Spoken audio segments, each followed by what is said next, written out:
You see what sending out them negative waves did, Moriarty? But oddball, I did try and tell them, but they won't listen. I tried. Sure.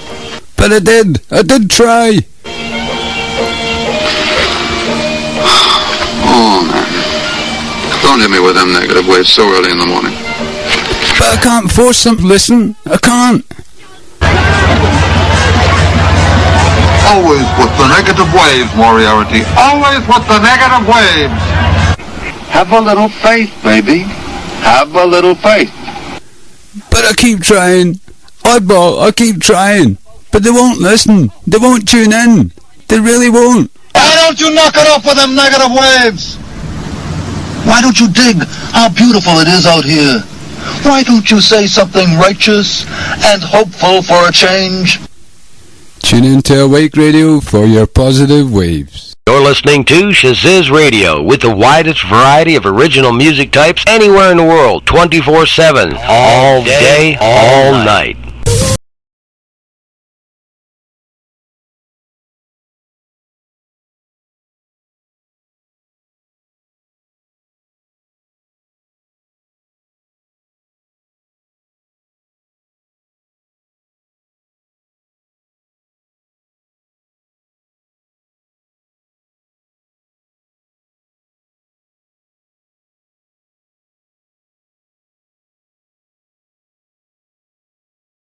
Good evening. You're listening to Alchemical Connections, and this is Chrissy McMahon, your host this evening. I'd like to thank everybody from our administrators, Grenada Steve and Paula Mathers at Awake Radio, without whom we would not exist, and also Shiziz Beverly and the Merry Band of Knights of the Round Table, the Court, at Shiziz Radio, and all the hosts at both stations for making this radio station possible. And on this beautiful Sunday evening, snowy, cold, we have -1 Celsius degrees here in LaPorte, Pennsylvania. And also I'd like to welcome my very special guest this evening.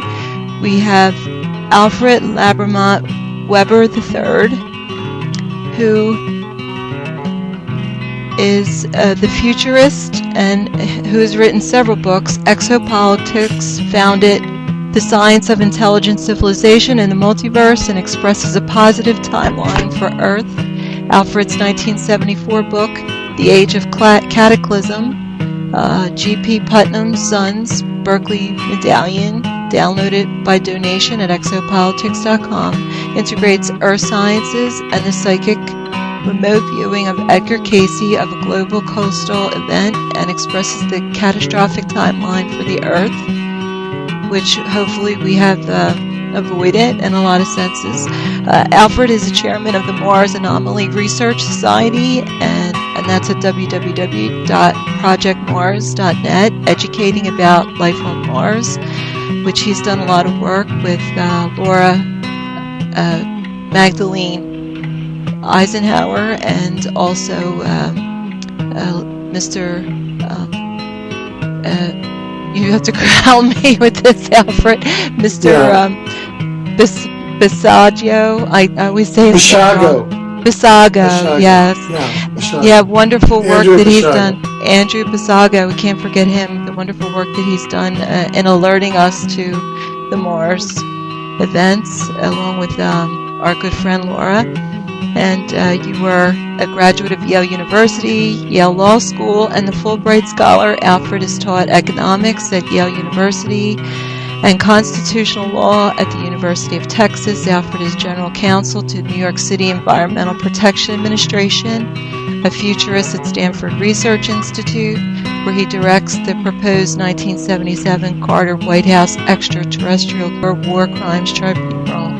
Alfred is director and faculty member of Exo University, a nonprofit educational entity for continuing online education in exosciences, sciences, and exopolitics.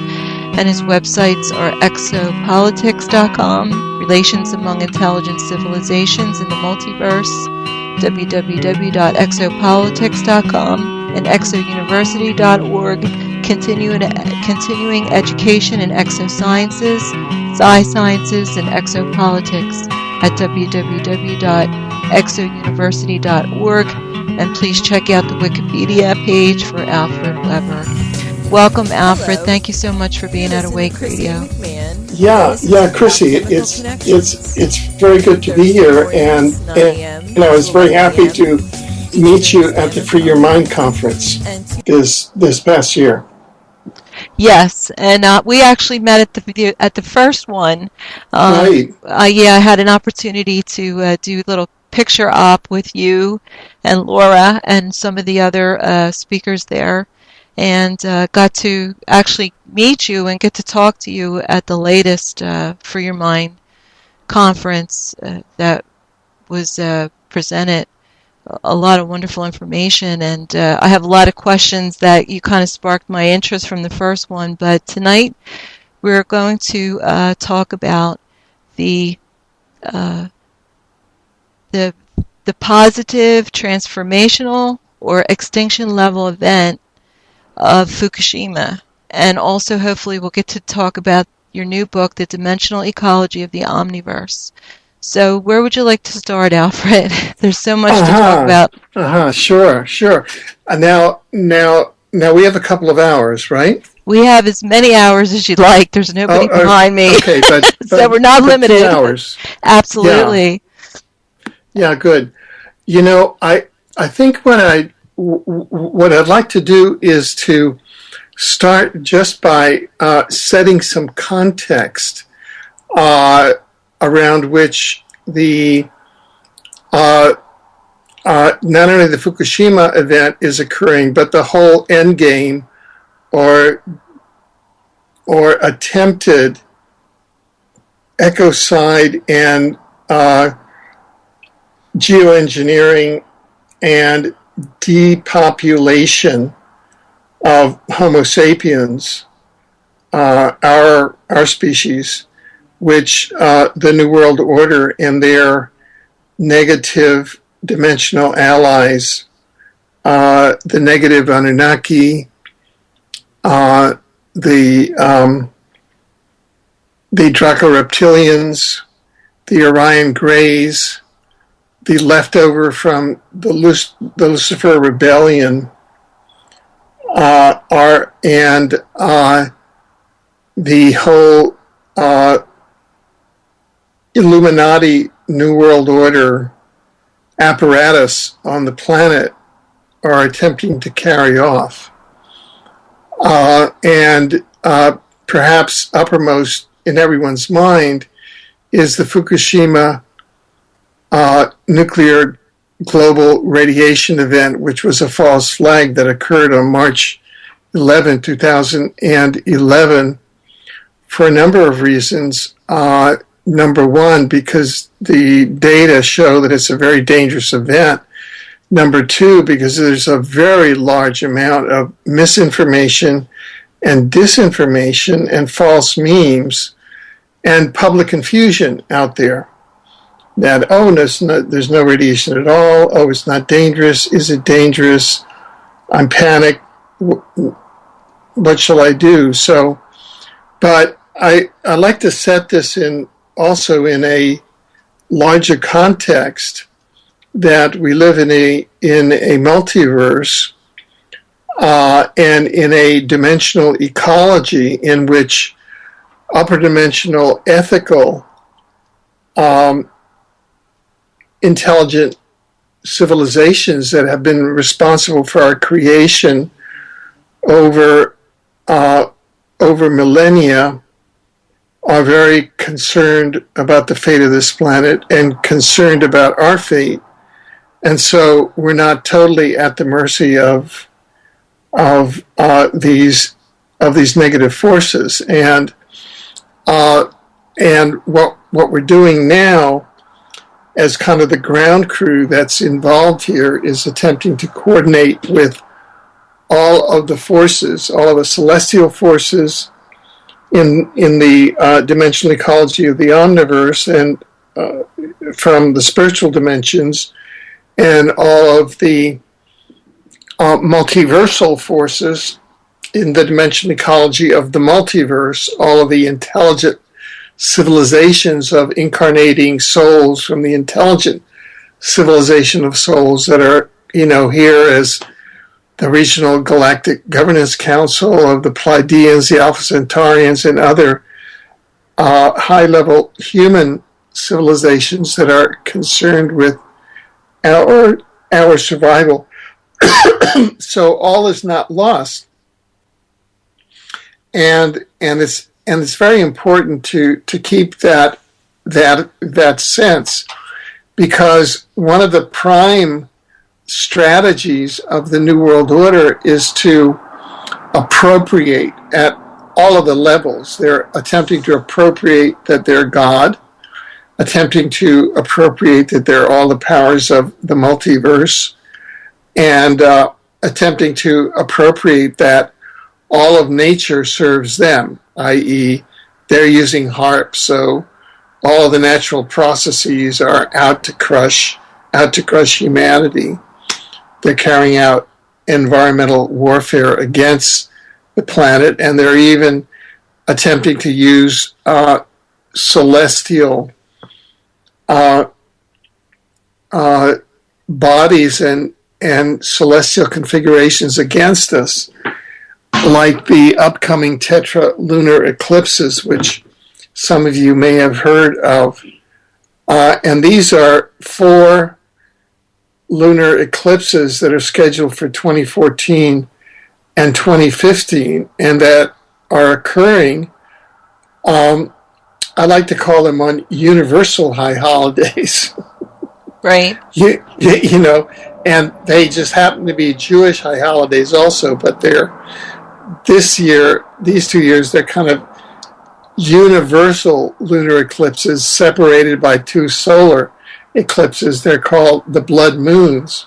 And in 2014, they're on April 14th and October 8th, 2014, and that corresponds to the Jewish high holidays of Passover and Tabernacles, which is October 8th, 2014, and Passover, which is April 4th, 2015, and Tabernacles, September 8th, 2015. And it's a very rare that these 4 lunar eclipses happen in this configuration, especially when they are combined with solar eclipses 2 weeks before 2 of the lunar eclipses on March 20th, 2015, which again in the Jewish year is Nisan 1, the beginning of the religious new year, and September 13th, 2015, which is the beginning of the civil year, and also the Feast of Trumpets.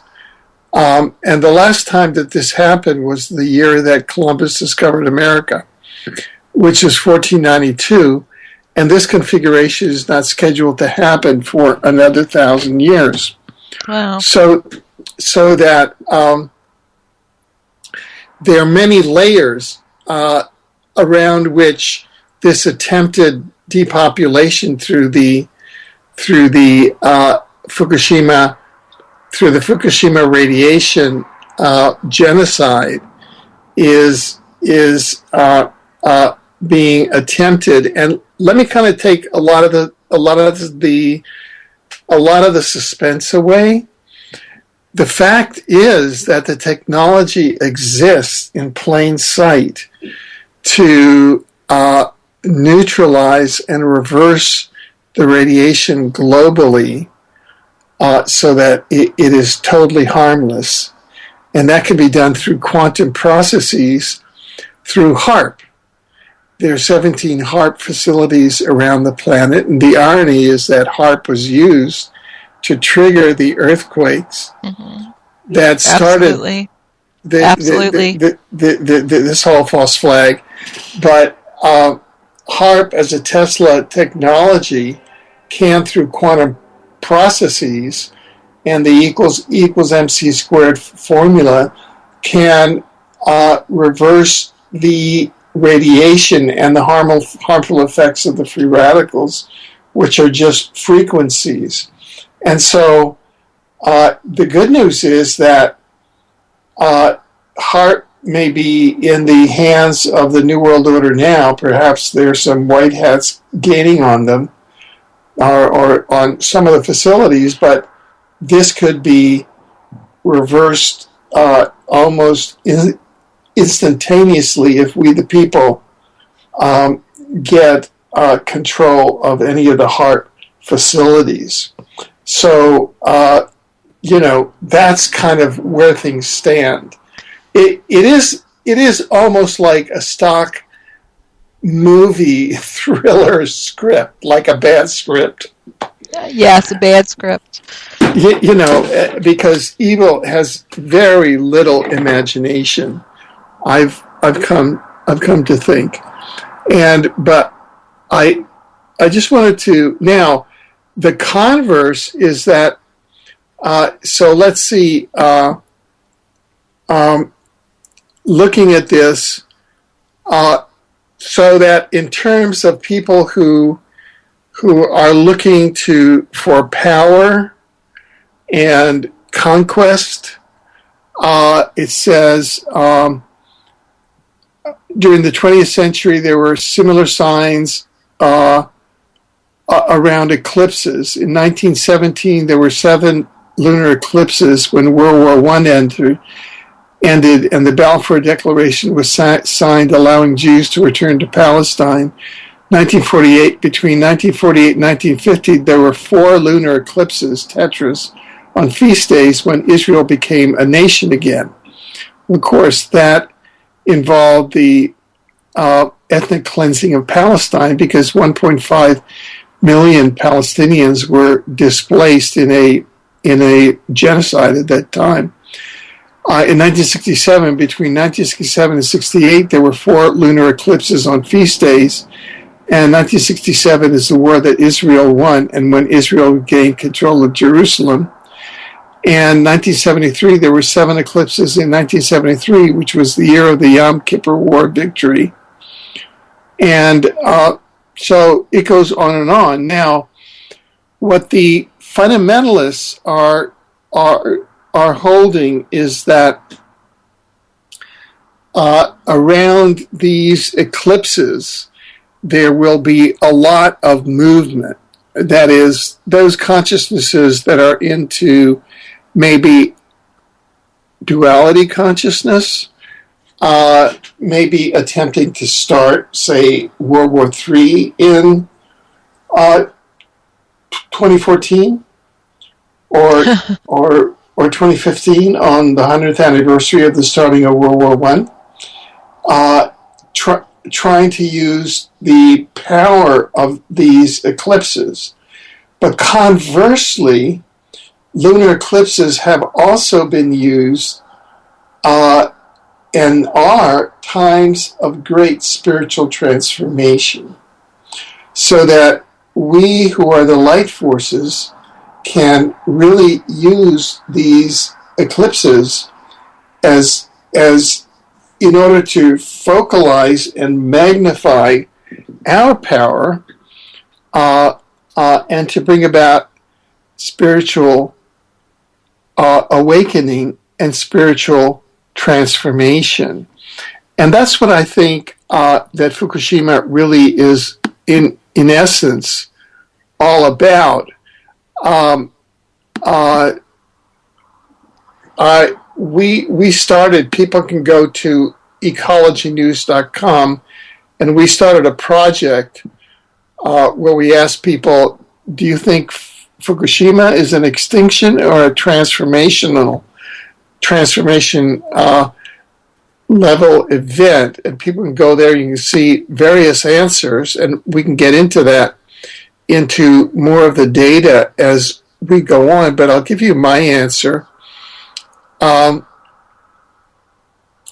I said that Fukushima will lead to a consciousness that our society can't continue as it is, and to a transformation in how humanity organizes on our planet. It is not an extinction level event. It is a transformation. It is a transformation level event. And it is when the mass of people where this information is now being hidden, and as this information gets out, which is one of the purposes of this broadcast, for example, and Right. many, many other broadcasts, people are going to start waking up and say, hey, wait a minute. This is not how this planet is supposed to go. We don't want the planet terminated. We want definite changes to made. And now that we know that HARP exists and can, and if deployed, could by tomorrow morning, say, completely reverse all of the radiation, then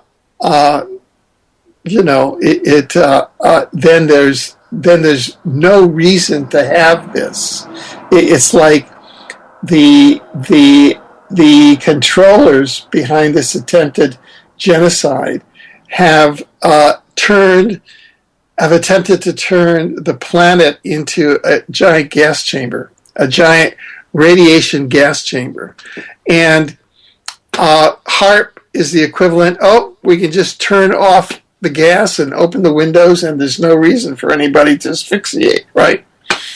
And so that's where we stand. It's not like a natural process. It's a complete extermination chamber, and we'll go into how this has been done and what we can do to stop it. But what we can do to stop it mainly is stopping the insane war criminals that are doing this and that have their hands on the controls that are pumping in this tremendous amount of radiation into the oceans, into the atmospheric air column, and increasingly into the ground level.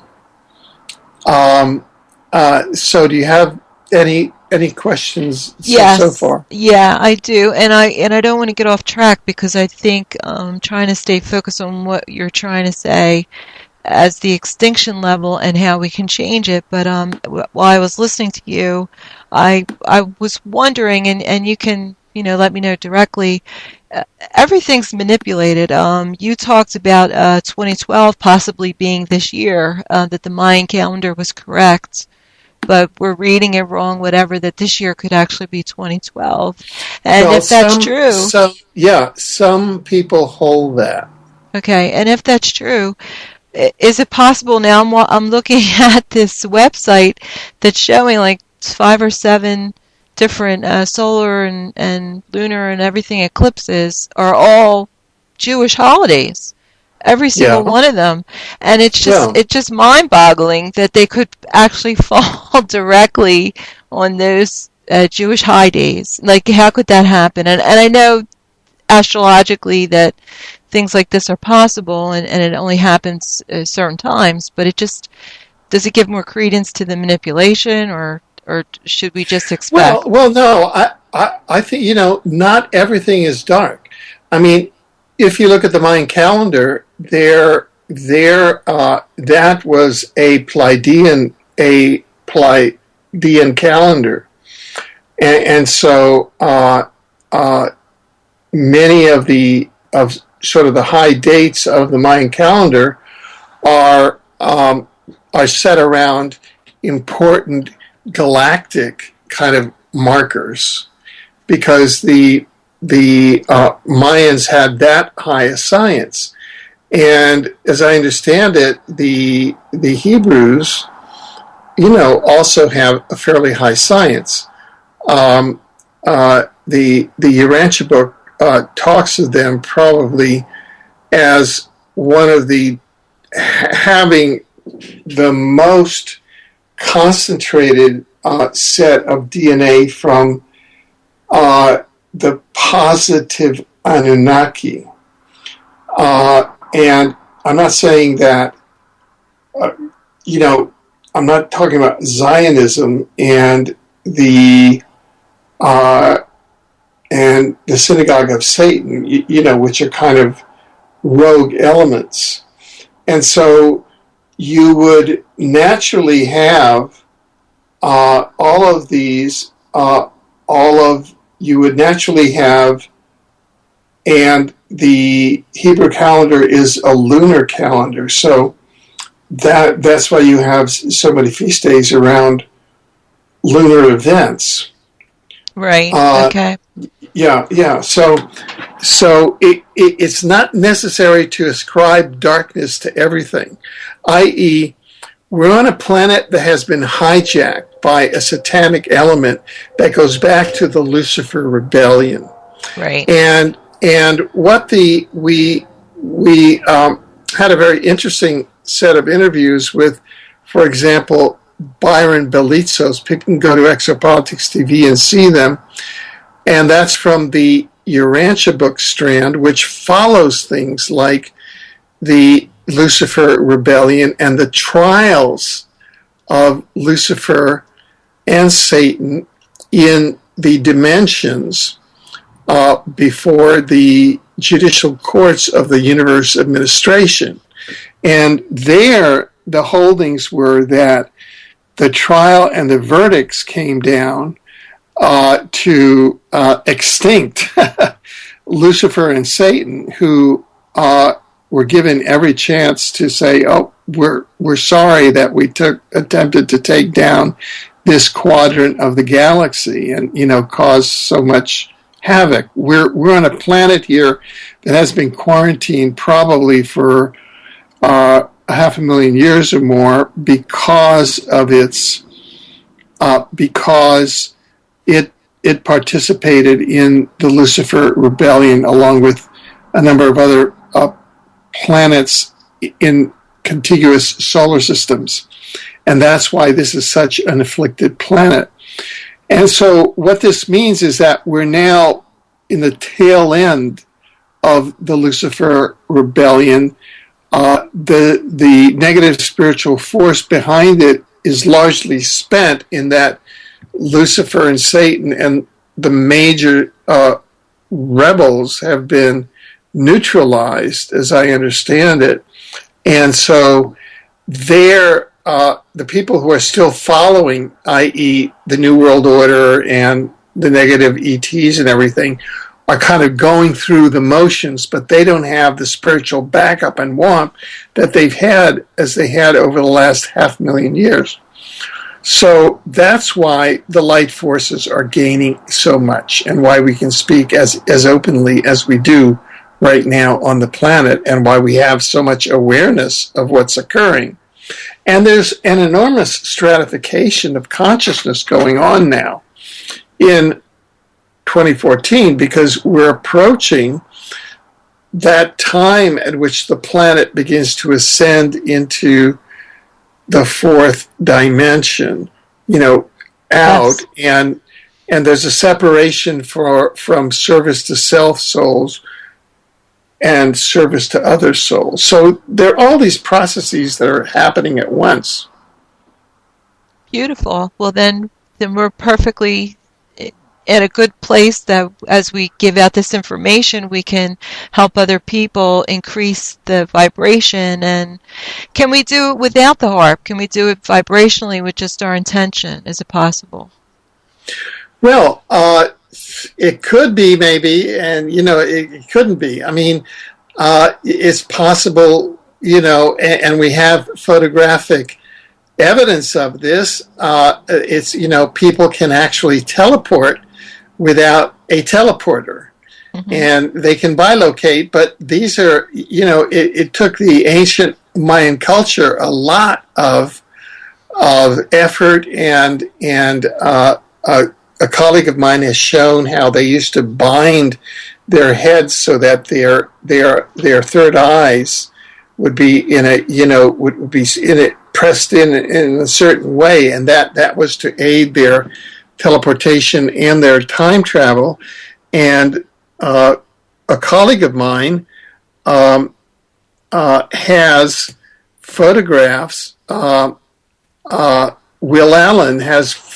Head of UFO DC has photographs of classic Mayans standing on the edge of the reflecting pool of the U.S. Capitol in full regalia, from the classic Mayan period, who had probably time traveled there on their own. Wow. And so, but we now have a planet that has gotten into the materialistic technological age. And so it would be, very, very difficult. And that's why, because our era has begun to rely on technology. But I would say, to answer your question, that the higher you maintain your vibrational frequency, then, along with diet and along with dealing with the free radicals, the more protected you are probably against Fukushima radiation. But still, you don't want to do any of the no-nos like fly commercially or eat Fukushima radiation, Pacific Ocean seafood. Yeah. Right.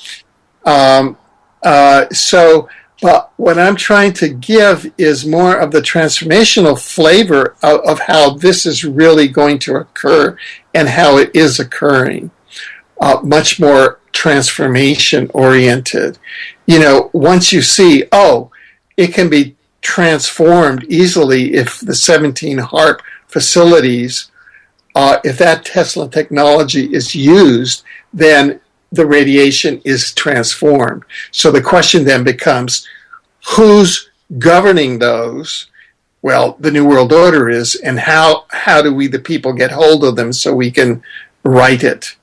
And that has to do with with a lot of very interesting issues, but it shows that there are openings at the end of the, and that there are openings other than the cavalry of the ETs coming in and using their technology to reverse it, which might be, one of the end causes.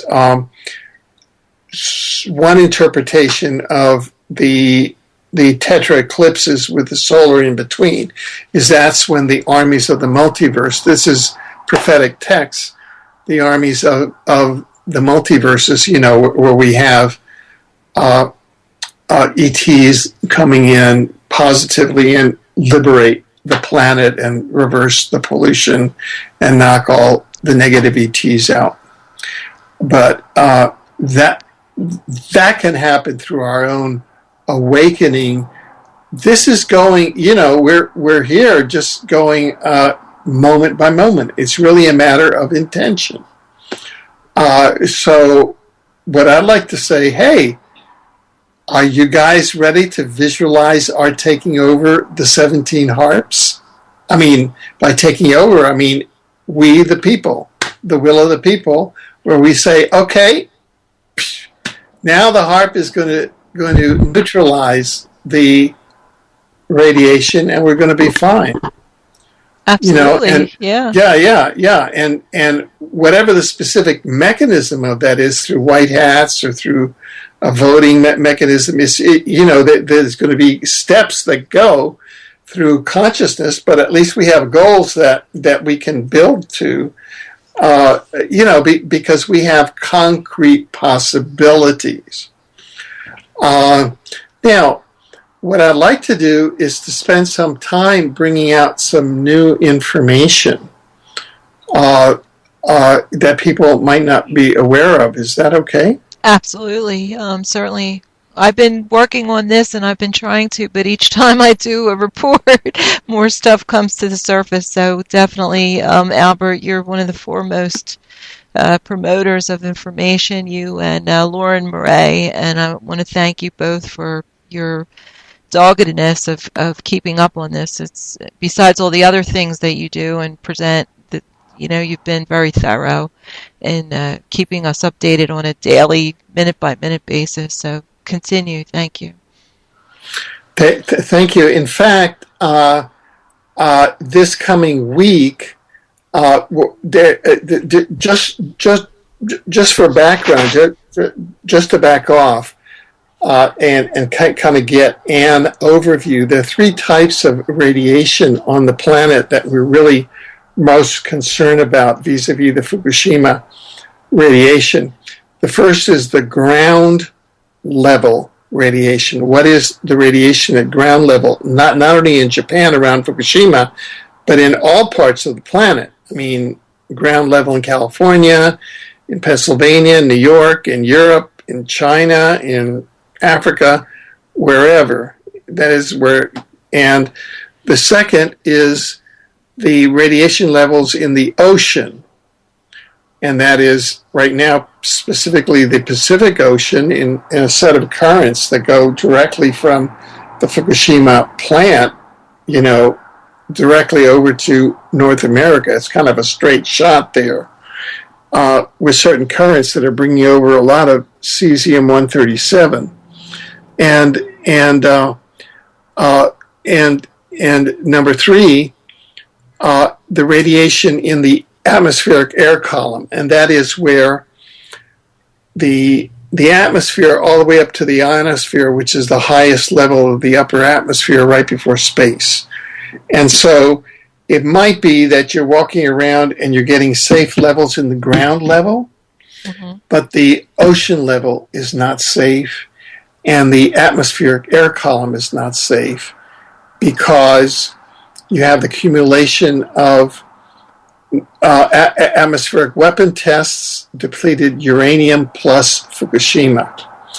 And then you add to this the fact that the controllers, or the perps, the planetary perps, are using weather warfare to shift the radiation around in the atmosphere. Okay? And then they're using a lot of disinfo to spread false rumors and false information, and to really make people confused. Okay? Yes. So what I'd like to do is take today to kind of begin to set the record straight. And Loren and I will be broadcasting what I'd like to do is give kind of an advanced bulletin today on one subject, and that is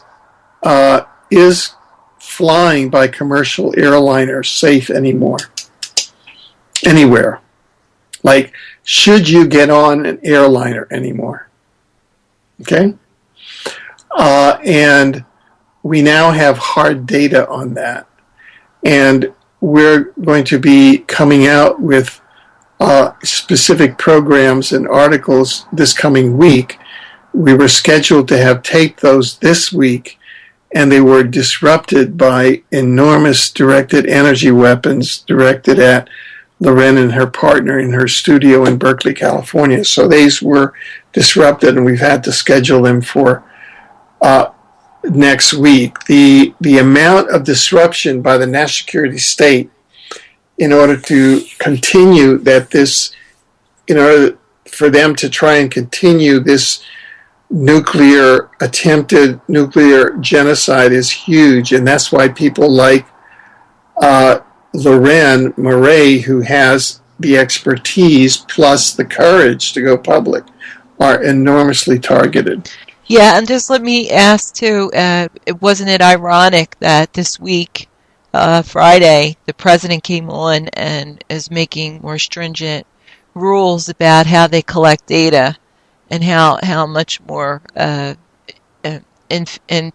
what is it? They're going to be more into our stuff. I can't get the words out, but it's just ironic that you're experiencing this, and they came on air to tell us that they're going to be even more intrusive than they have been in the past, whether we like it or not, and like using all the excuses of 9/11 and all this other stuff. Yeah. Barack Obama is kind of the genocider in chief, and anybody who has any doubts about it and who is still drinking the Kool-Aid, I say, you're really making your own bed now, because he is one of the arch planners behind and implementers of the Fukushima radiation genocide. He appointed the main people to his Department of Energy, who have been pulling the strings with TEPCO to make sure that the maximum amount of radiation gets into the atmosphere and into the oceans. And he is a master of deception and a very evil person, in my judgment. And so I just wanted to make that known. Yeah, he's Bush on steroids. And I guess that's being generous or kind.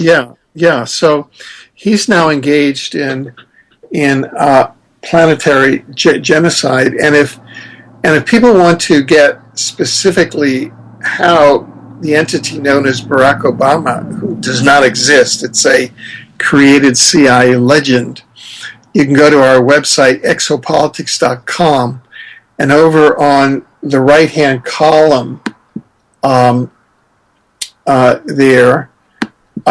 there's an item down at the bottom on the right-hand menu that we just posted today. Over 65,000 people have actually seen it online.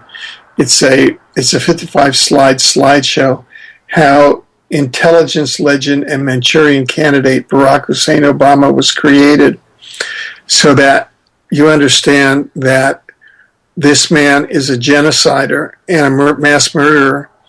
And in fact, right after he was elected, he was standing with Bill Clinton, and I remember it very well. And Clinton is himself an Illuminati who uses a lot of their Masonic speech. And he said, Bill Clinton said, "This man is your executioner. He's going to execute the laws." But he said executioner. Right. He's going to execute the laws. And he was doing an Illuminati double entendre there.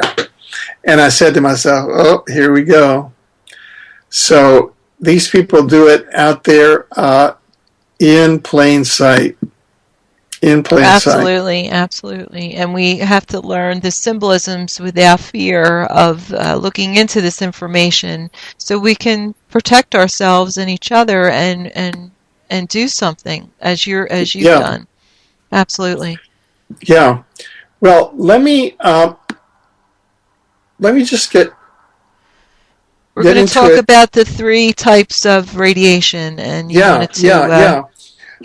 Is let flying me start safe? First with the with flying and the aviation, and I just have to say it that I myself have been flying all of my life from the time I was a very young child, because my parents lived outside of the U.S. and from the time I was an infant, I was flying, and most of my life I'd flown, to school, back from school, to work, back from work. I mean, I've lived and worked in most of the continents of the planet, and flying is as natural, oh, you want to speak here, you fly there, I mean, the only way that I got to Philadelphia to Free Your Mind conferences was by flying, right? Right.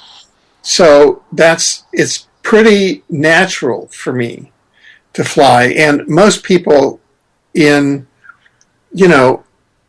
flying, you see family, Thanksgiving, Christmas, blah, blah, blah, I mean, and all around the world.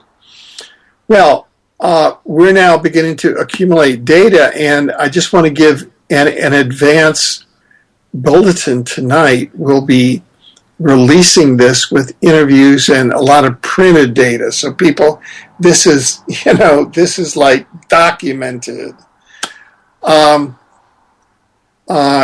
And we now have a former high official in Vancouver, Canada, who flew from Vancouver International Airport to Heathrow Airport on January 11th to 12th, 2014. We'll be releasing her name next week in these final articles on an Air Canada flight at 35,000 feet altitude. It's a 9.5-hour flight. And she used a Radex radiation monitor, Radex RD1503, and took readings about a quarter of the way into the flight and a quarter of the way before the end of the flight. And these were measured in microsieverts per hour. That's a certain way of measuring radiation. And what she found was 244, 246, and 245, with an average of about 245 microsieverts per hour. Okay? 245 microsieverts per hour. Let me just do the math quickly here on my smartphone, since that's how we do things now, right? Those of us who have a smartphone, yes. I don't have a signal. I don't have a signal where I live. I live in the mountains, and there's no. Oh, okay. Well, on our computers. I mean, the days of long arithmetic or whatever are okay. So 9.5 times 245 equals 2,327.5 sieverts, microsieverts, right? Yes. Over 9 hours. So the passengers on this Air Canada flight absorbed 2,327.5 microsieverts, right? Okay. The FAA limits the maximum dose permitted for air flights attendants per year is 1,500 microsieverts per year of radiation. So they absorbed 50% more in one flight than the annual limit that airline flight attendants are allowed to absorb. Yes. Okay? Yes. That's a dangerous level of radiation. Okay? According to the published source, we're publishing all of this, a comparable pre-Fukushima flight on Air Canada at 40,000 feet would expose the passengers to radiation of between 3 and 9, quote, microsieverts per hour. So instead of 3 and 9 microsieverts per hour, they're absorbing 245 microsieverts per hour. Okay? Right. And so they absorb more radiation in one flight than a flight attendant is allowed to absorb in a year. Right. By the FAA. And is the FAA saying anything? No. Okay. Now, a typical you've been to the dentist probably recently, right? Or with the last several years, or if not you that you can recall, days, years when you went as a child. And when you went there, the dentist puts on heavy lead shielding on you, this kind of apron, right? Right. And it's timed down to the second, and the dental assistant gets out of the room. Okay? A typical dental x-ray of several seconds in length, during which patients are protected by lead shielding, emits about 10 microsieverts. Okay? Right. In this case, the passengers aboard this Air Canada flight were exposed to the radiation equivalent of an average of 24.5 dental x-rays at once that lasted 9.5 hours without any shielding or warning. Right. In other words, they were subjected to being in a room with the equivalent of 24, almost 25 dental x-rays pointed at them, not that lasted a few seconds. They lasted 9.5 hours. And that's the level of radiation to which they are being subjected now. And none of the governmental agencies are saying anything. Why? Because the governments are part of. They run the concentration camp. It's hard for a lot of people to hear that, but here at Awake, where they're constantly reporting on Agenda 21, all the things that they're doing to decrease the population. I mean, it's something that we all talk about on a constant basis, so we're very much aware. And now we're more aware of the effects that the radiation is having on all of us across the globe. Yeah, exactly. So I can tell you, I don't fly anymore. That has, I have gone through a transformation in my life because I was saying, here comes my new books coming out, and I'm going to go to conferences, and I'm going to get my book out, and I'm going to go here and talk and there and talk. I'm not going anywhere. I'm not going to fly until the radiation is reversed. Well, let's hope it happens sooner than later, because we need this change to come. And a lot of people feel that this year we have the advantage to do that. Yeah, we do. During 2014 and 2015, that's what we have. We really have to become awake. And so that's why I'm focused on this, and that's why you're focused on this. Absolutely.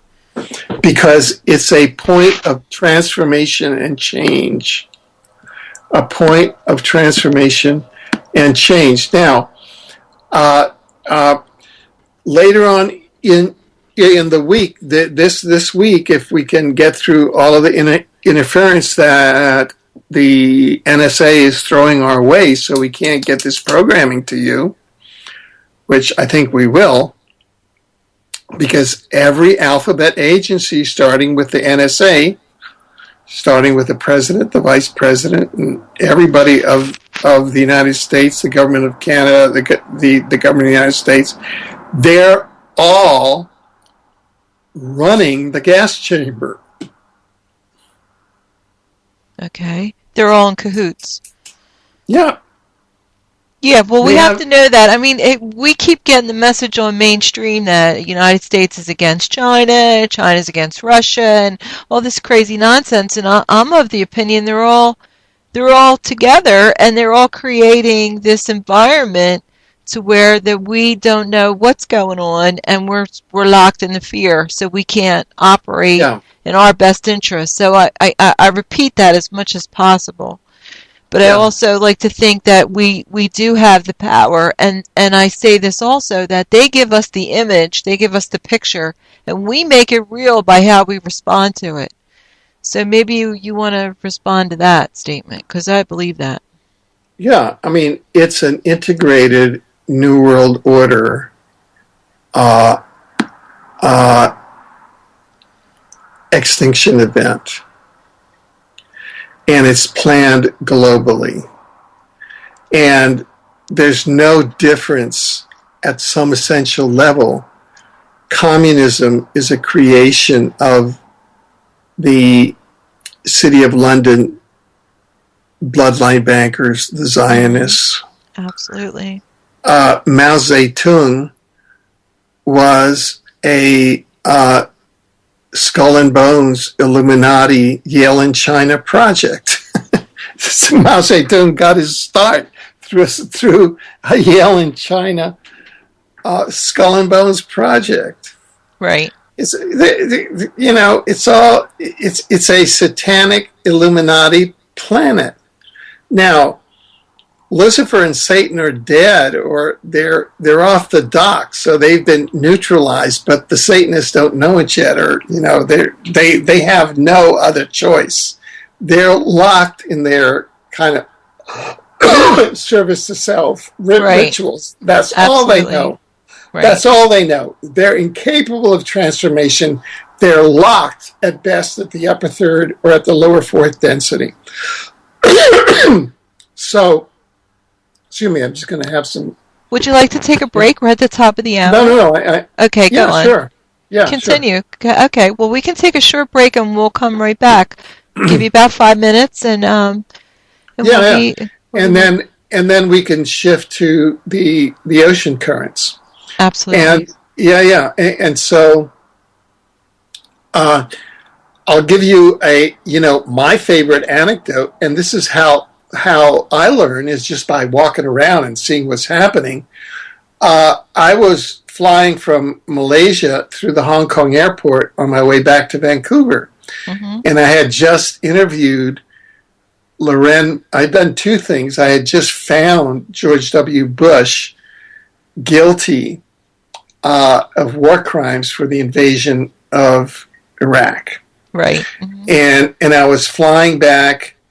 It was for torture in Iraq. It was Bush, Cheney, Rumsfeld, and I was flying back, and I had just interviewed Loren Murray in my hotel room in Malaysia on depleted uranium weapons.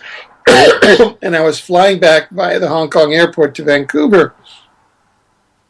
So I, get to the Hong Kong airport, and I had to go from one terminal to the other, or one part of the airport to the other. And I get to my departure lounge in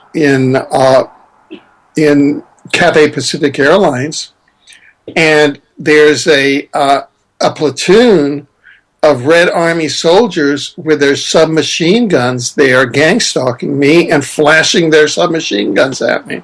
Wow! So they knew you were there. They knew you were there, and they Absolutely.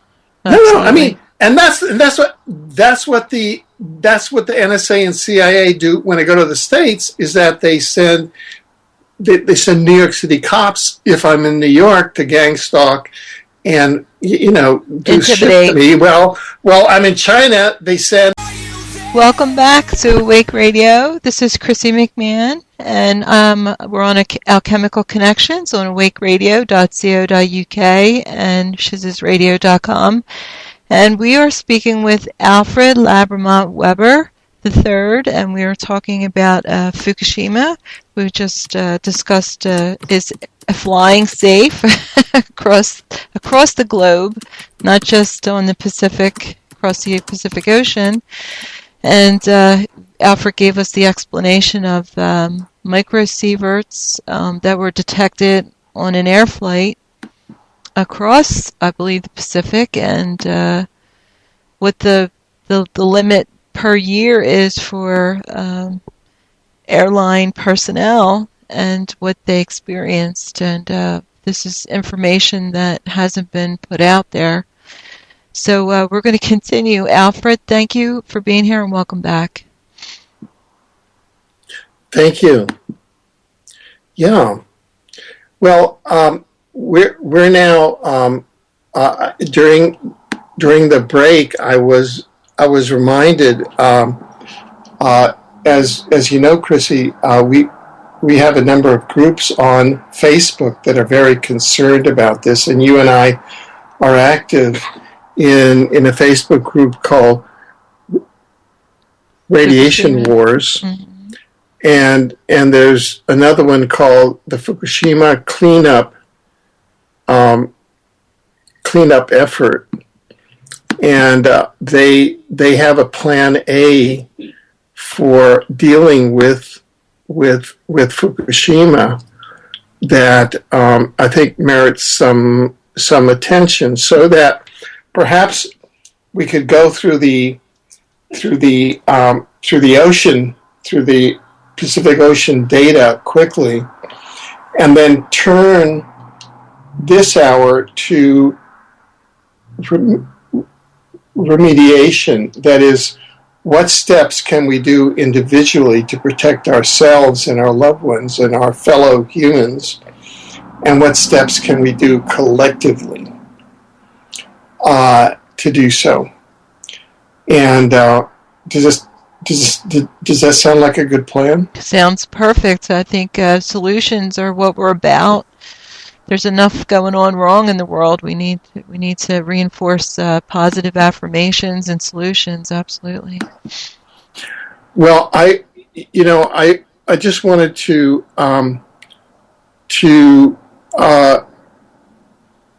again to list for those who may not have may be uncertain about it. You can go to a website that we maintain in this area called ecologynews.com that has been broadcasting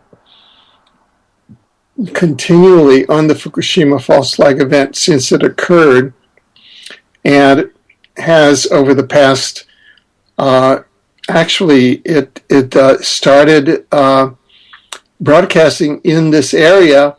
We were the first news outlet to broadcast the news that 9/11 was an inside job when we broadcast an email from a sailor, a U.S. sailor who was on a U.S. carrier off of the New Jersey coast, who said that it was an inside job and that he had been involved in some of the preparations. They think that that aircraft carrier was, in fact, was where one of the cruise missiles that slammed into the side of the Pentagon was launched from. But anyway, as we said, a second category of radiation is what's going into the oceans, and a particular target of the negative perps appears to be ecocide, the killing off of the planet. And you can go to our work at ecologynews.com or at exopolitics.com in covering the BP oil spill, which was an attempted ecocidal event by the same powers that are behind the Fukushima false flag ecocidal event. Yes, and I posted them both in the radio chat boxes, and so people can go there, no problem. Yeah. So the second kind of warning or alert that I'd like to get to people, the first being that commercial flying is not safe, and I recommend that you not fly and that you do so at your own risk, is that you eat Pacific Ocean seafood at your own risk, because it's very difficult for you to classify which seafood is irradiated at a dangerous level or not. And if you go to ecologynews.com, you'll see both in the menus, in the side menus, various links, and in the articles there, recent data, one of which shows that Fukushima fish are now 124 times the dangerous level, in that they've been tested at 12,400 becquerels per kilogram of radioactive cesium-137. And cesium-137 is the type of radioactivity that makes your cells fail and your organs fail. Right. And it puts out a lot of free radicals. And it has a 30-year half-life. Yeah. And it's the tracer. It's the tracer element or isotope that goes directly from Fukushima. Yeah. And a record cesium reading was recorded when a fish was caught near the plant that was carrying 740,000 becquerels of cesium. So that's 7,000 times deadlier than the threshold considered safe for human consumption. Wow. And I just want to very quickly go through a number of items. West Coast fish, the coastlines of Alaska. The University of Alaska scientists last week issued a report in which they said that there was no way to say that Alaskan seafood was safe. And the population of sockeye salmon along the coastlines of Alaska is at an historic low. Something is causing a Pacific herring to bleed from their gills, bellies, and eyeballs. All of these are profiles of radiation-related illnesses or symptoms. Experts have found very high levels of cesium-137 in plankton living in the waters of the Pacific Ocean between Hawaii and the West Coast. One test in California found that 15 out of 15 bluefin tuna were contaminated with radiation from Fukushima. You know, how many cans of tuna do you buy? And how many tuna fish sandwiches do you eat? I haven't eaten tuna for over 6 months. And I can count on one hand how many tuna sandwiches I've had since March 11th, 2011. So, you know, this is like here in Vancouver, this is a sushi town. So, you know, going to a sushi restaurant, you're taking your life into your hands. Right. Unless you know that you're having Atlantic Ocean fish, because it's a true gamble. Here in Vancouver, the Vancouver Sun found that a very high percentage of the fish that Japan was selling to Canada, and I must tell you this, that your then Secretary of State Hillary Rodham Clinton of the famous Clinton-Bush crime family, who is now one of the front runners for president of the United States. You know, you have to be a member of the Clinton-Bush crime family to be president of the United States. It's kind of like some of these third world countries that we know about. She supposedly signed, and you can go to ecologynews.com to read the article. She supposedly signed a secret treaty with Japan, by which Japan could continue to export seafood into the United States that exceeded U.S. radioactive limits. Yeah, I reported on that this past week. Yeah. Yeah. So, you know, I mean, there's a website, and I'll just give it briefly. It's 36 signs the media is lying to you about how radiation from Fukushima is affecting the West Coast. And if you just go to that article, and you can Google it yourself, look this stuff up yourself, don't take our word for it, and just try to research it.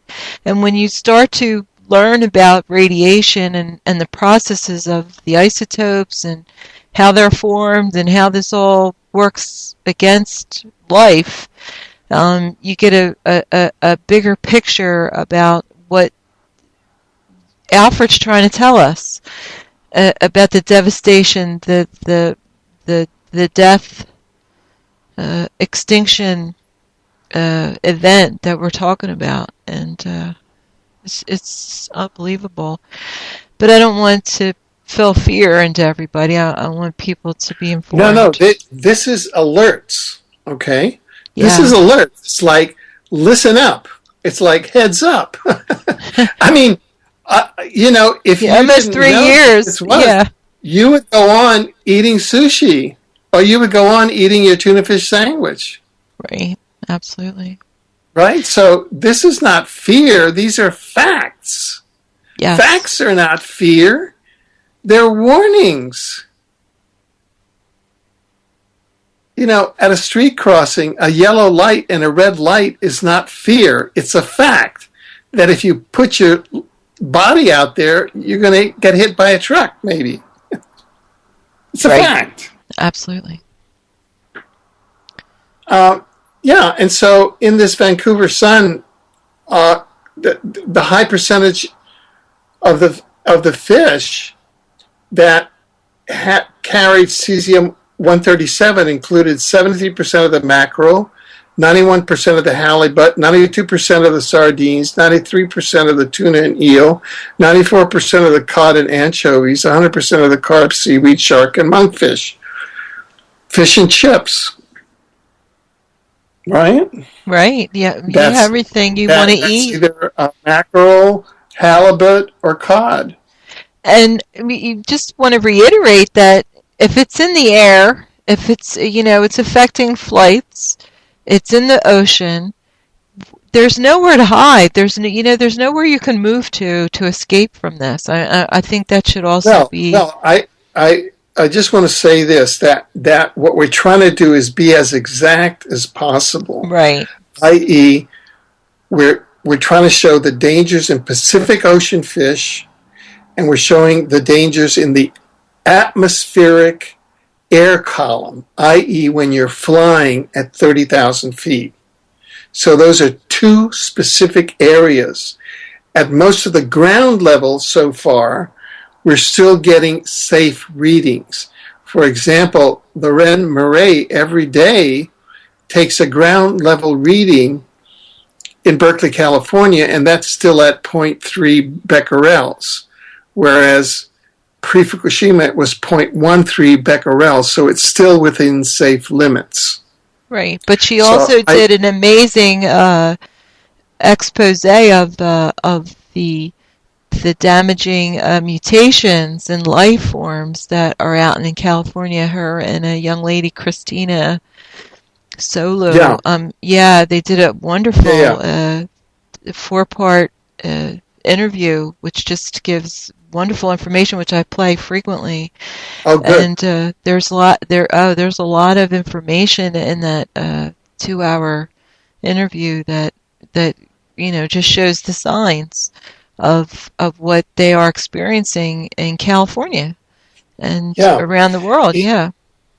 In fact, the interview that we're going to be doing in the coming week about flying is no longer safe includes new data from Loren Murray and Christina Consolo, who have flown and taken their own readings with Geiger counters on planes. Because it's citizens who are doing this because the governments are covering this up. And I spoke to a stewardess who said that their unions are covering up the information, and it's just the crews. And the crews want to know because these are dangerous workplace conditions. Right. Oh, yeah. Absolutely. And now we've had Air Alaska that flies from Alaska down the Pacific coast. They had a spontaneous walkout and sick-in by pilots and crews based on the Fukushima radiation. And the FAA, i.e., this is really the inmates inside the concentration camp, inside the gas chambers, starting to wake up. Basically, is what it is. Okay, so now we know these kind of critical facts. What can we do about it? Let's start first at the personal level, because that's, one area that that we all can deal with, and to do personal remediation and protection against radiation. And if you go to ecologynews.com, you'll see a whole number of links that are classic ones. In other words, 10 foods to naturally protect yourself from Fukushima radiation. And these are foods that have been used, for example, by the doctors at Hiroshima that prescribed them to their patients, and the doctors and the patients that used that drank miso soup, that drank ate the Japanese fermented foods like fermented pickles survived, and those that ate that did not survive. And what Loren Murray told me, and we have some very dear friends who because they had to move, they had a kind of a spiritual transformation center that was very much anti-radiation, and also had an organic farm there, which I was privileged to have visited a couple of times, and when I attended conferences in Japan, that they have spoken with the people with doctors who are treating people at Fukushima, and those that eat the Fukushima diet of miso soup, of miso soup, and of other Japanese fermented things are surviving, and those that are eating Western foods are not thriving as well. So these are some very basic rules. What Dr. Bill Deagle says is that you want to protect yourself three ways. One is to protect yourselves against the free radicals, because those are the ones that prevent your cells from operating the life force, from doing their job. And also you want to protect yourself from the toxic metals and protect your mitochondrials. So what I do is far infrared protects against free radicals and also protects your DNA, your mitochondrials. And I maintain and I have since the beginning of the Fukushima event, I maintain myself inside a far infrared bubble, and it's very easy. I have a biomat that a mini mat that I have in my chair. I'm sitting on it right now. It produces far infrared, and that just neutralizes the free radicals all around me. And then at night, I just take it up from my chair and I put it on my bed. And my wife has one also, and we sleep inside a far infrared bubble there. And so I recommend those to people, and you can have more information about the biomat, which was invented in Japan. Just go to exopolitics.com. And I follow these diets so that there are a number of links at ecologynews.com in terms of how to neutralize radiation and chemtrails from the sky, your garden, and your body. 10 foods to naturally protect yourselves from Fukushima radiation. Practical ways to protect yourself and remove radioactive particles from your body. So it's just a matter of becoming conscious. And I truly believe that the higher you maintain your frequency through meditation, through right thinking, through right living, through concentrating on positivity and creating a positive future, that you are protecting yourself against radiation, because you're moving out and beyond the frequencies of the radiation. Absolutely. So I use the far infrared, the diet, and I live in a safe and abundant universe that gives me everything I want and need. So that's kind of my affirmation, and I recommend that to everybody. So now let's move over to collective actions that we can be doing. A very important collective action is to really start getting the word out. And if you're on social media, if you're on email lists, if you have friends, really select and choose and pick the good articles and post them on social media. Tweet them, Facebook them, you can learn what the good articles are by joining all the different Facebook groups that deal with this. You can go to our group, Radiation Wars, on Facebook. There are many others. Chrissy, do you have any other favorite places to find good links? Well, I've been following what you've been posting on Facebook because you're constantly putting information out. I mean, I as soon as I read an article or watch a video that you've done, there's 3 more things that you've posted.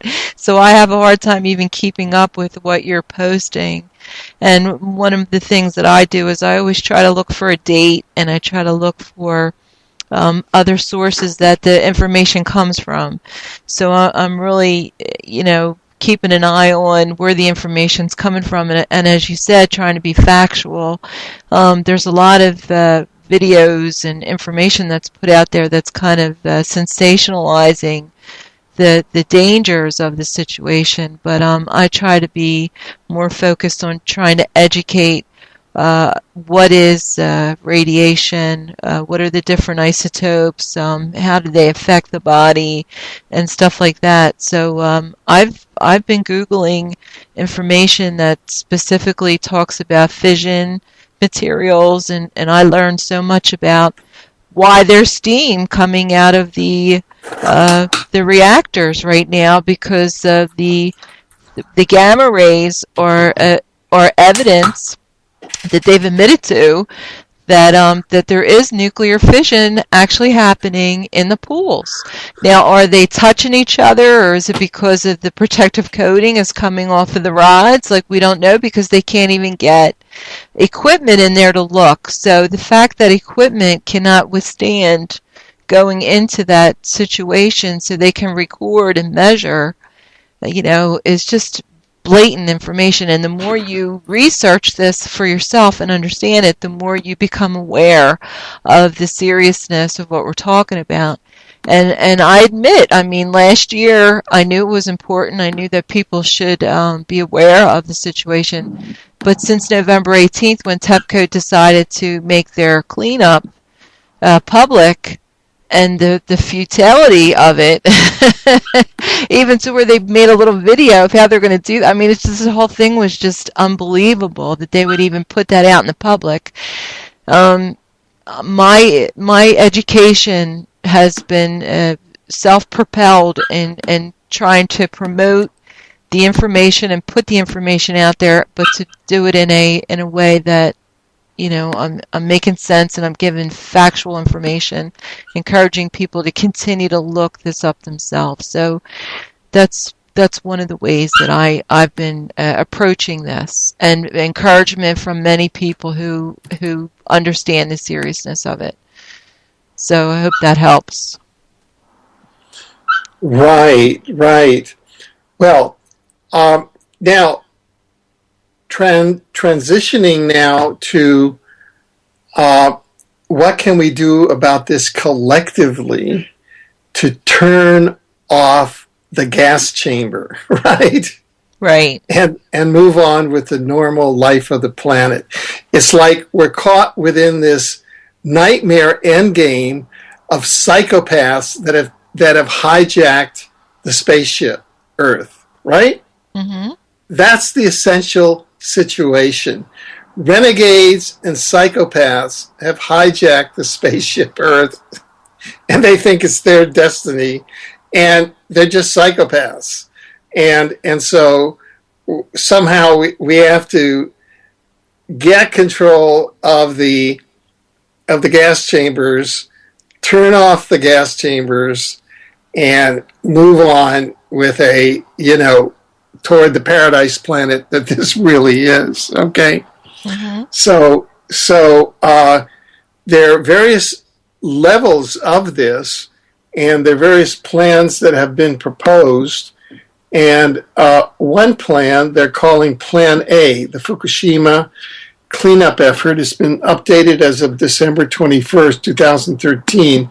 People who want to read it, you can go to ecologynews.com, and it is It is linked there on the menu, or go to our group Radiation Wars, and it is posted there, or you can go to the group that actually came up with it, called the Fukushima Cleanup Effort. Now, this is a plan that says it's offered to TEPCO and the government of Japan. So what this is a technological plan that would succeed in shutting down, presumably, part of the radioactive source. And it's very complete. And, I urge people to go through that and evaluate it. It's around Brown's gas fuel cells. It's around dealing with fuel rods and cores. It involves worms. It involves all sorts of bio remediation with mycelium, hemp plants, algae, and worms. For the soils, trees, shrubs, bushes, waterways, oceans. Now, prior to that, the problem is that we have the kill squad of the New World Order, led by one Barack Hussein Obama, and the Mossad and the CIA and General Electric and their squads within TEPCO and the government of Japan, which is now has been tasked with making the worst possible mess of this, and are now going through another cycle of intentionally releasing even more radiation into the kill zone. And they have brought in people like Lady Barbara Judge. Have you heard about Lady Barbara Judge? Yes, I saw the post, and she is demanding that they restart. Not sure how many nuclear reactors are in Japan, but as a result of Fukushima, they were shut down. So she's demanding that they be restarted. So, yeah. Lady Barbara Judge is an Illuminati asset. She's an American divorcee who went to England and married Sir Judge. His last name was Judge, and got into Illuminati circles and became an instant expert on nuclear energy. Very dark personality. And suddenly then got herself appointed as the one who was coordinating the world scientific effort response to Fukushima. So she is this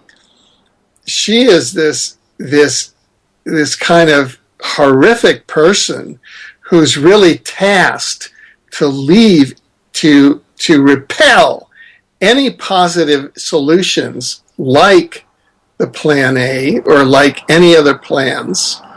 And she's tasked there by the New World Order, in my humble opinion, and you can Google her and look at all of her bio and at her history.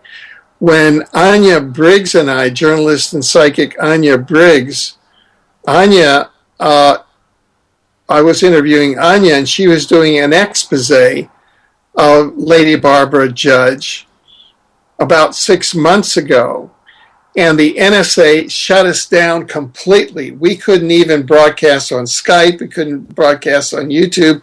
We couldn't broadcast on Google Hangout, on any of the alternative media. We were shut down because they didn't want us to expose Lady Barbara Judge. Now we know why. Because she was in the process of being appointed as the person who is coordinating the world scientific response. All of the ideas go through Lady Barbara Judge, and her idea is nuclear energy is wonderful, and what we need to do is start it up again. So she is the accelerator of the gas chamber.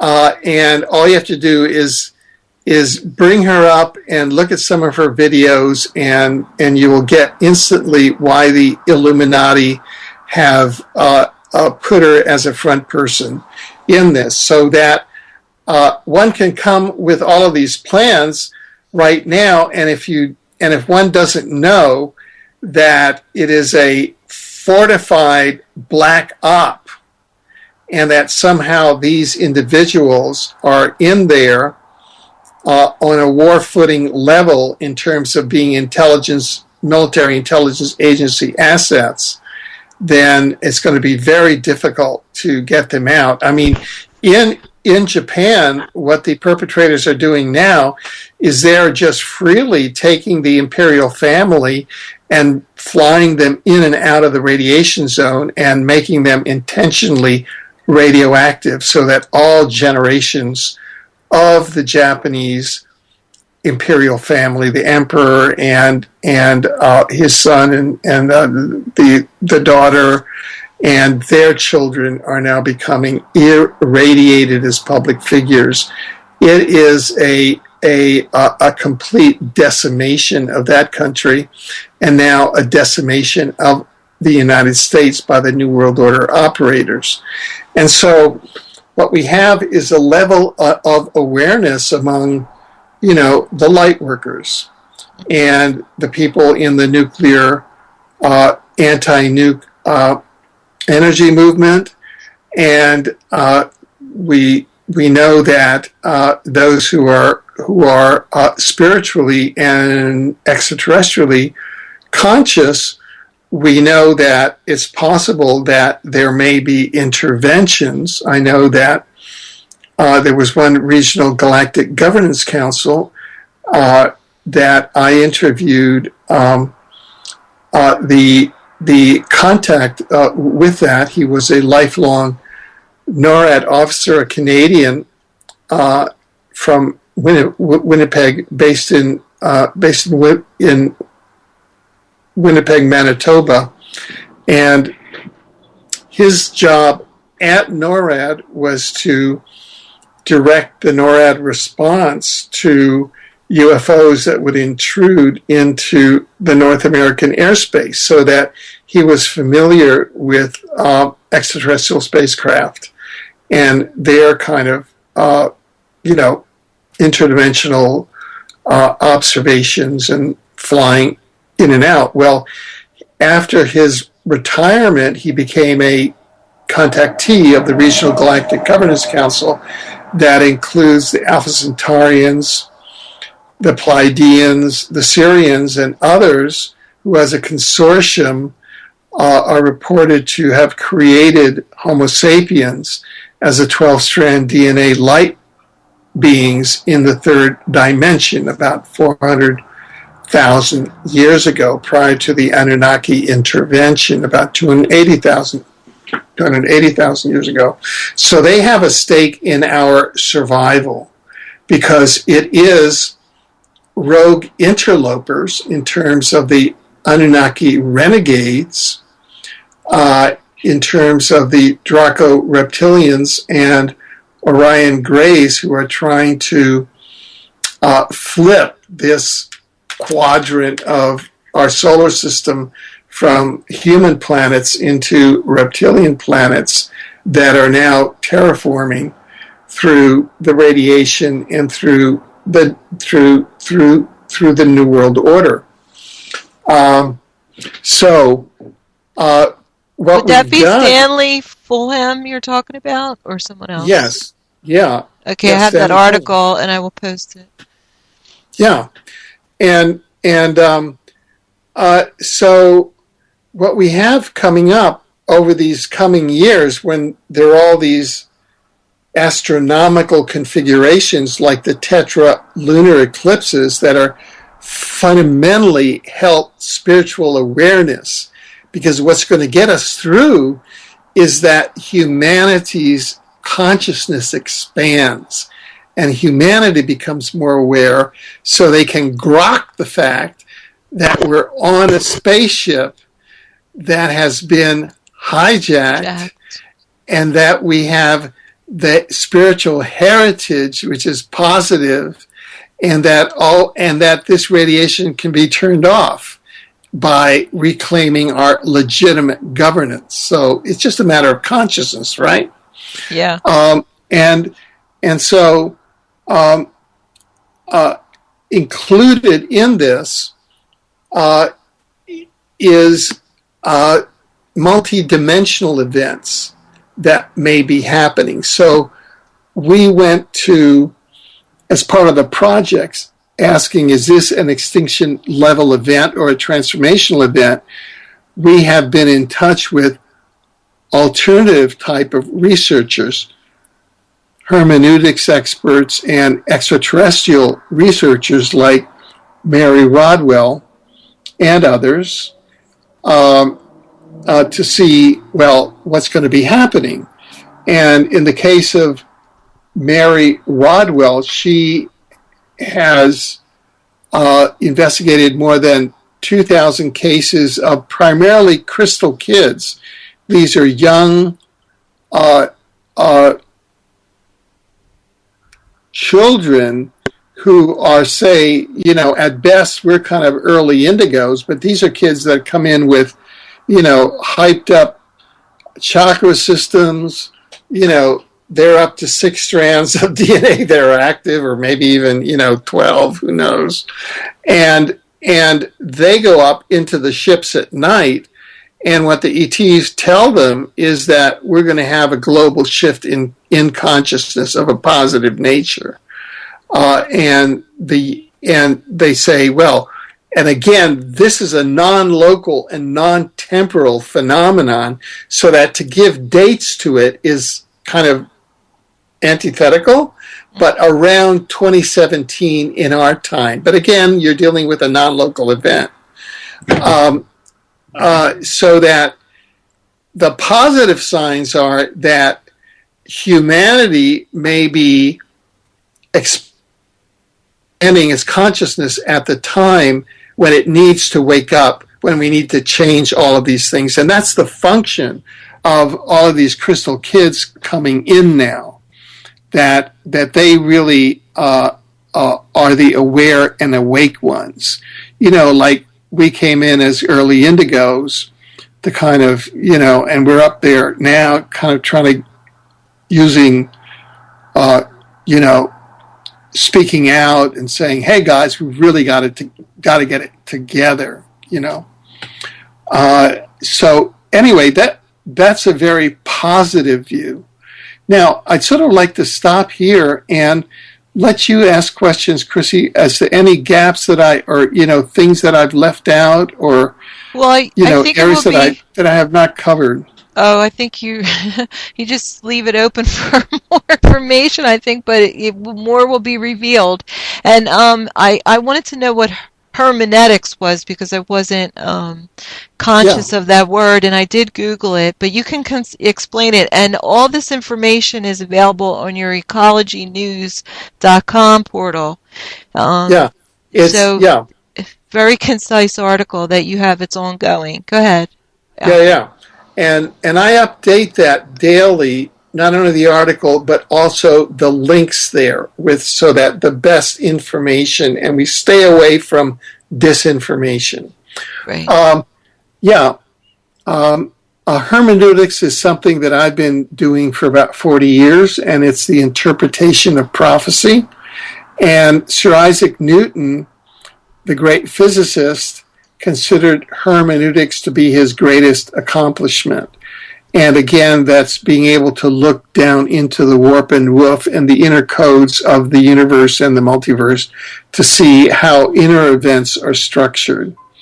And so hermeneutics experts are people who specialize in the interpretation of prophecy. So we went and asked one hermeneutics expert, Peter Kling, who, some people call him the Einstein of biblical prophecy, whether he thought that Fukushima was an extinction level event. And Peter has a very particular view, very specific view, rather. And here's what he said. He said, Alfred, Fukushima is an extinction level event.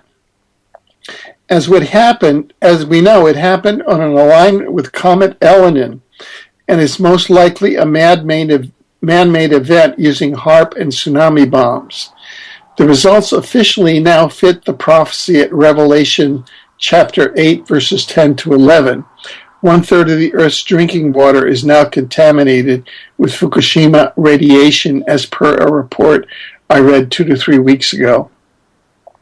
The bad news is that a lot of people are going to die due to the radiation. The good news is that for the most part, the radiation will have little short-term effect and will take years to become deadly, and would be even more deadly for the next generation to come. Each nuclear reactor is a potential Fukushima event. And if we get an Nibiru or Planet X event, every one of them is going to go off without, quote, outside help, meaning extraterrestrial help. We are pretty much screwed. However, the Nibiru event is the last and final sign before the return of the King of Kings and the armies of the multiverse, and they have the technology to fix the issue. Remember, everything works on vibration at the subatomic level. Change the vibration and you change the properties of the atom. Hence, all radiation can be rendered inert literally in an instant. The only thing I would be concerned about now is the fallout and radioactive hotspots. So that what he's saying is that,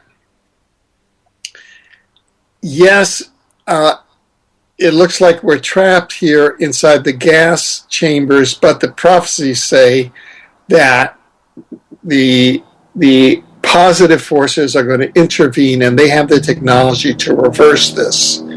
And that's what's going to happen. I am projecting that we're no longer on the timeline for a Nibiru event, and there are people that are split along that, those lines. And I say, well, show me the pictures. I haven't, there doesn't appear to be a brown dwarf within 6 light years of our solar system. HAARP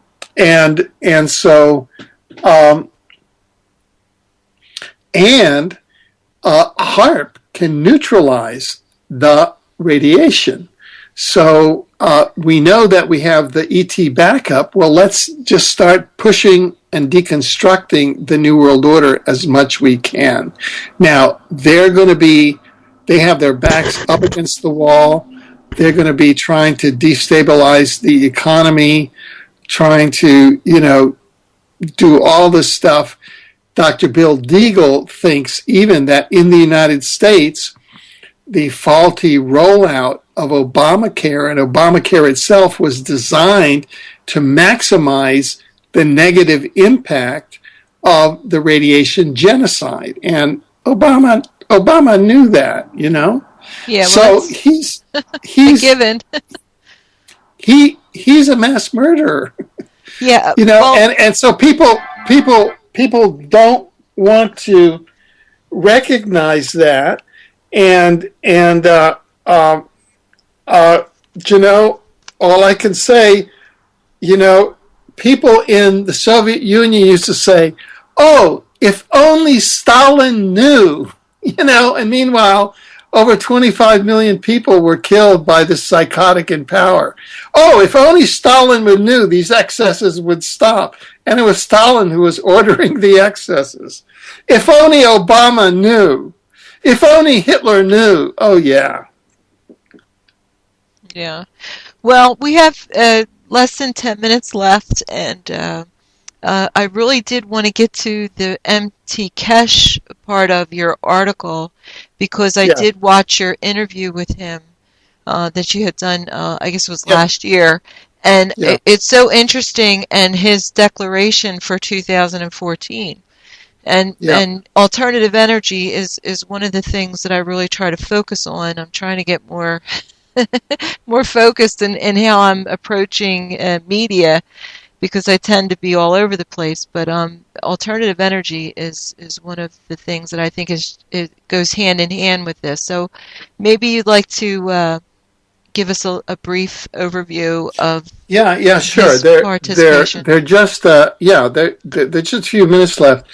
Today is Sunday, January 19th, and tomorrow, Monday, January 20th, Mehran Keshi and I will be leading a World Health Workshop on the internet, along with a third person, Elia from Bulgaria, and people, and all of that information will be posted tomorrow on ecologynews.com and all of my websites, and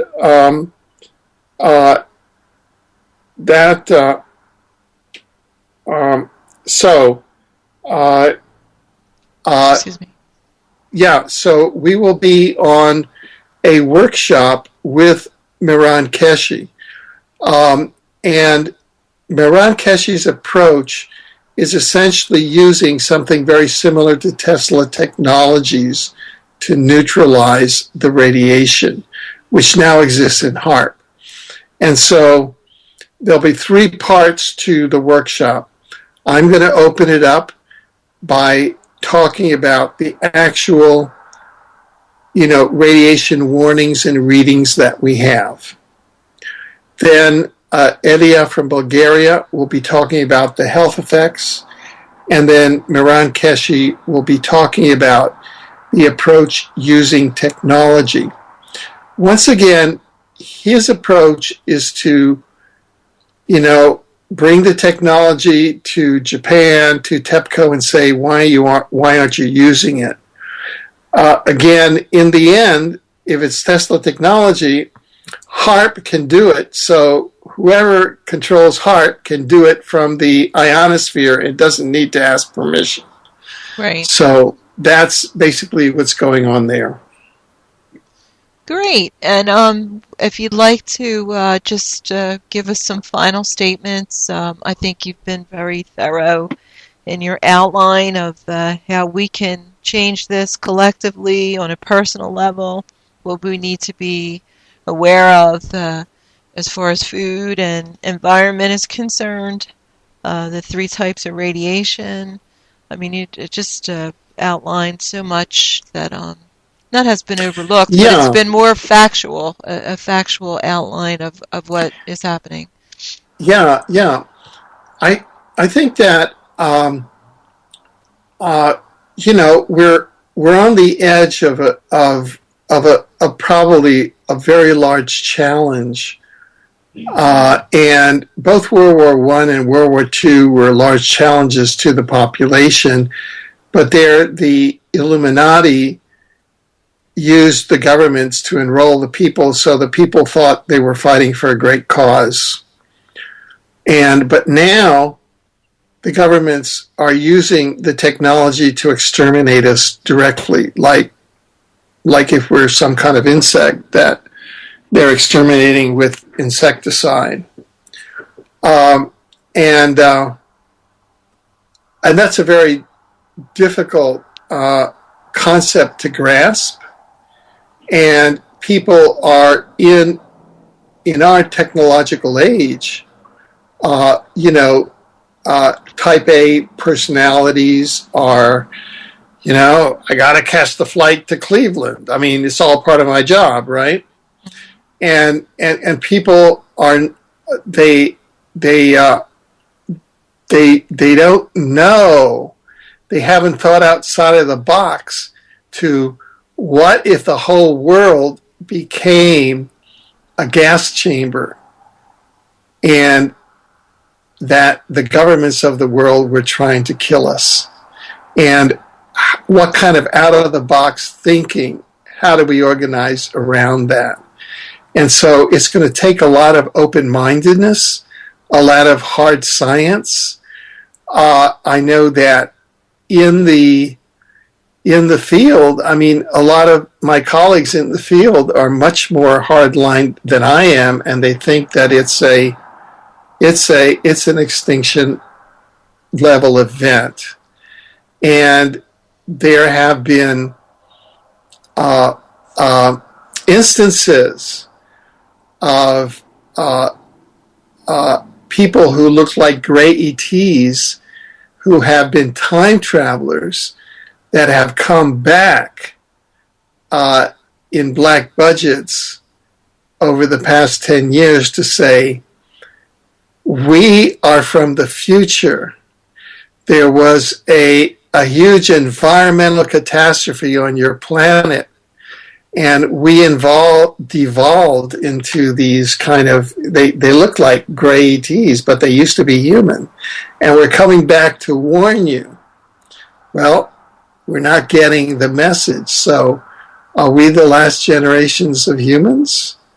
You know, is this like one of those horror films where we're on the last radio shows of humans, you know? And I don't know, but I'm going to keep trying to create a positive future and to move the multidimensionality times down the positive track.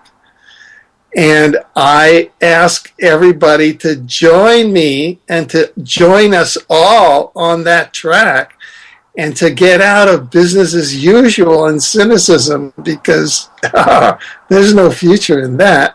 There's just a future that is a black hole.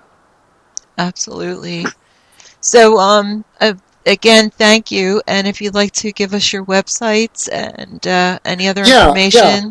You can go to ecologynews.com for updates on this particular challenge, and you can go to exopolitics.com for all the transformational stuff that we do. And then go on Facebook, to the radiation groups. I have an active profile under Alfred Webre. I have, over 1,000 friend requests that I can't accept, but I have started a group called Alfred Lambremont Webre, and just join that because we dialogue back and forth there. And it's pretty far-ranging. And you always respond to people's questions and comments. So the things that you're involved in, to take the time and participate in this on an individual level, it's just amazing the work that you're doing, and I'm just so grateful that there are people like you and Lauren and Christina and all the wonderful people that you interview that are really, making a difference in our consciousness.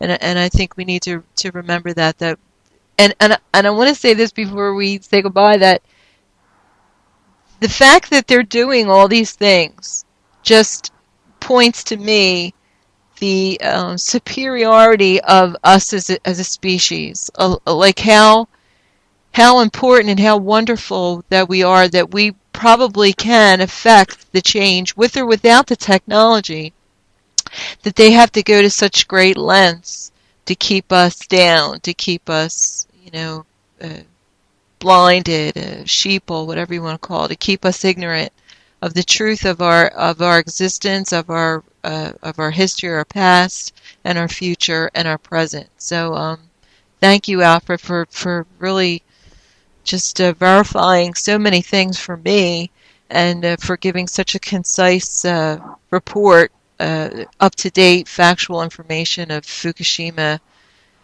extinction level or transformational event. Thank you so much. Well, Chrissy, and thank you for really being there and for doing the work that you're doing as well. Well, thank you too. And I hope that we can talk again.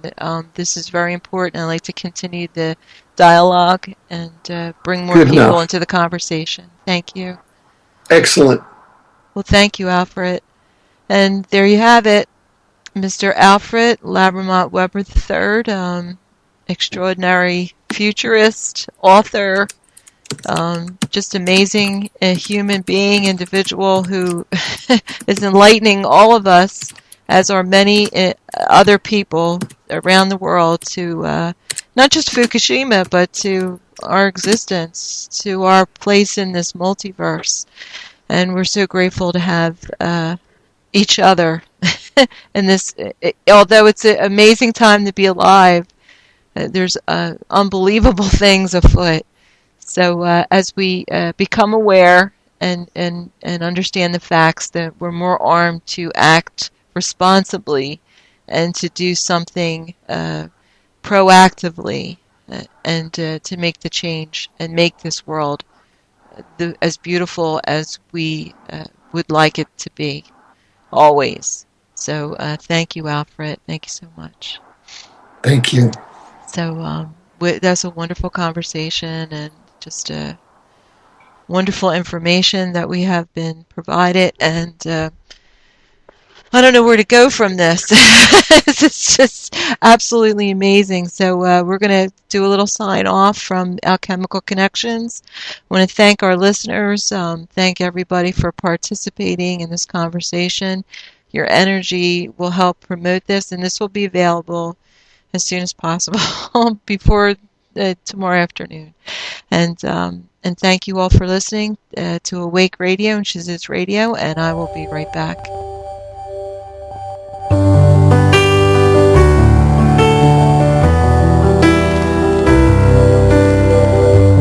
There are times when you might feel aimless and can't see the places where you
remain strong in this planet full of player haters. They conversate with death row full of demonstrators. And in the end, drinking Hennessy made all my